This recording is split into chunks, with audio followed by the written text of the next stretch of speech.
Good morning. Shri Swami Samarth. नवीन ब्लॉगमध्ये पुन्हा एकदा तुमचं खूप खूप स्वागत आहे. आज सगळे पॅक होऊनच व्हिडिओ सुरू केलेला आहे, तो पण बसमधनं. तर आता थंडी सुरू आहे, त्याच्यामुळे सगळं तोंड वगैरे बांधून घेतलं होतं. त्यानंतर घरी पोहोचले की गावावरून जे फ्रूट्स आणले होते, म्हणजे ॲपल आणले होते, डाळिंब आणले होते, त्यानंतर पायनॅपल आणलं होतं, त्यानंतर बोर आणले होते. आपण कधी पण गावावरनं येतो ना, तर काही ना काही खायला घेऊनच येतो. त्यानंतर पार्सलमध्ये आट्टा आणला होता. त्यानंतर घरी आले, फ्रेश झाले, लगेच गरमागरम खिचडी जी आहे ना, तर ती बनवून घेतली. खिचडी वाफवत होती तोपर्यंत तुम्हाला हे सगळं दाखवलं. त्यानंतर गरमागरम खिचडी जी आहे ना, ती एन्जॉय केली. तुम्हाला पण खिचडी खायला आवडते का, कमेंटमध्ये नक्की सांगा. त्यानंतर दादा आला की लगेच आम्ही पायनॅपल कट केलं. दादाने सगळं पायनॅपलचं वरची साल आहे ना, तर ते हार्ड पार्ट काढून घेतला आणि पायनॅपल आम्ही एन्जॉय केलं. त्यानंतर थोड्याच वेळाने पार्सलवाल्याचा कॉल आला, तर म्हटलं काय आले बघूया. तर पार्सलमध्ये आईचीच साडी जी मागवली होती ना, ती आलेली आहे. तर साडी जी आहे ना, तर ती ओपन करते मी तुमच्यासमोरच.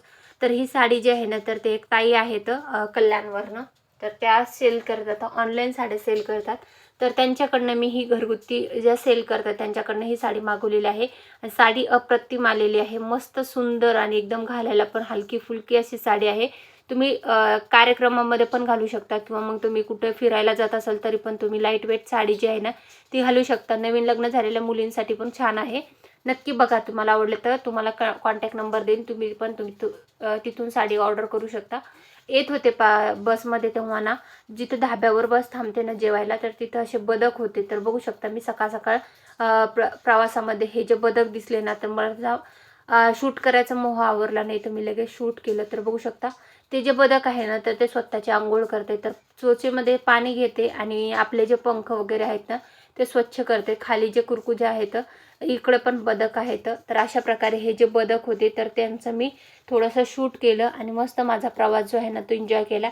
तर अशा प्रकारे हा माझा सगळा ब्लॉग होता, गावाकडनं प्रवास केलेला. तसेच पुण्यामध्ये आल्यानंतर पार्सलचा माझा आणि साडीचा पण ब्लॉग होता. तर तुम्हाला कसा वाटला ते कमेंटमध्ये नक्की कळवा. अशाच प्रकारचे नवनवीन ब्लॉग मी आपल्या चॅनलवर घेऊन येत असते. ते पाहण्यासाठी चॅनल सबस्क्राईब करा आणि व्हिडिओ आवडला असता तर व्हिडिओला लाईक आणि तुमच्या फ्रेंड सर्कलपर्यंत व्हिडिओची लिंक नक्की शेअर करा.